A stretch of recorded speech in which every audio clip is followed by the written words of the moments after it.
All right. My name is John Fulweiler, and I am a maritime lawyer, and we have this fancy camera in the office that does things like that. And a federal judge once got upset with me because the camera was moving too much. That's a true story. And why am I making this video? Why you clicked on this video? It's because you clicked or are interested in an injury that occurred while you were a passenger aboard a boat. Now, we could really make this dry and boring, and I will try not to, because the nugget you're looking for in this video is to understand, well, what are my rights? What happened? If maybe a friend got injured, maybe you got injured, and you're curious as to, well, what do I do now?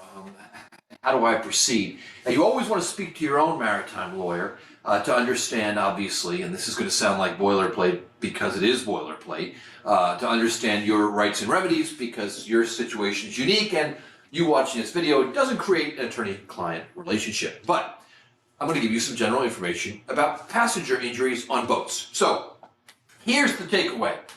A vessel owner owes passengers aboard his or her boat a duty of reasonable care under the circumstances.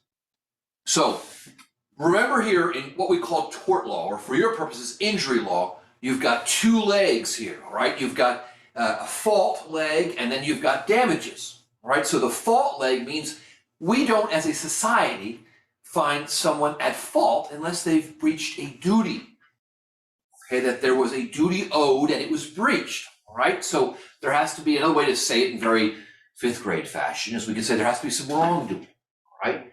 And in this case, the way to analyze it is, did the owner, did he or she exhibit reasonable care under the circumstances? All right, so if the answer to that in your head is no, they should have slowed the boat down, it was too rough to go out that day, they didn't have proper seating on the boat, onward and onward, there may just a gazillion different scenarios where one might argue that there wasn't reasonable care. And so that standard, reasonable care under the circumstances, applies in the context of a cruise ship and in the context of your friend's boat out here on Narragansett Bay, which is here, I'm in Newport, Rhode Island, and the Narragansett Bay is our big area of boating. And so it's if the maritime law applies, that's the standard, all right? And so as far as a remedy goes, you'd have to show that there was some fault there, and then you'd have damages, and that would be essentially how a passenger would move forward. Now, there may be some state-based remedies that could be explored. That's why it's worthwhile speaking to a maritime lawyer that has experience in this sort of thing. One of the things I see lawyers do, which is almost unconscionable, because I don't know why the camera did that shot. I like that, though. I like that. That was a quick podium shot. But one of the things lawyers do, which is crazy to me, and it's lawyers that are dabbling in maritime law and that don't know anything about it. You won't see me practicing intellectual property law or real estate law because I don't know those things. That's a little bit like a cardiac surgeon working on a bunion, or well, you get the idea. I won't bore you with other examples, but it's out of my wheelhouse, as they say. And so I've seen other maritime lawyers that will file a complaint, which is the paper that describes what happened and the remedy sought with the court. It's called a complaint. And they'll file a complaint, and they'll allege that the passenger is entitled to remedies unique to a seaman or a crew member. See, a crew member under the general maritime law have a lot of special remedies, and they, that they have, and a different burden and different standards of care. And so in that context, it's different. Passengers, though, very simple standard of care, reasonable care under the circumstances. If you bought a ticket and it's a common carrier, maybe you could make some arguments that the common carrier owed you an extra high duty of care. I've never really been very successful making those arguments. I've tried to, but the law is, not giving legal advice, but the law is tough in that regard. Anyway, the point is this. If you or a friend have been injured, Get competent counsel. Get a lawyer that knows what the heck they're talking about, that understands the maritime law, and maybe has some boating experience. Around here, I mean, I've got a captain's license still current from the Coast Guard. So we sort of know boats.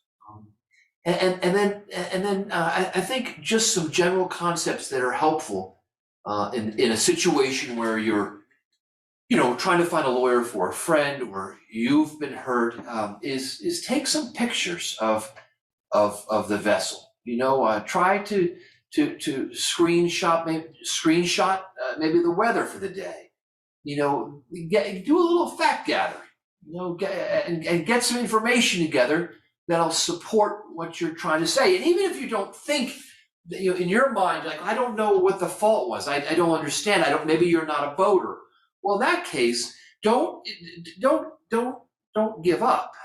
Go see a maritime lawyer, talk to them, because a maritime lawyer will know what the law expects of a vessel owner and can set that matrix against what you're telling, what happened.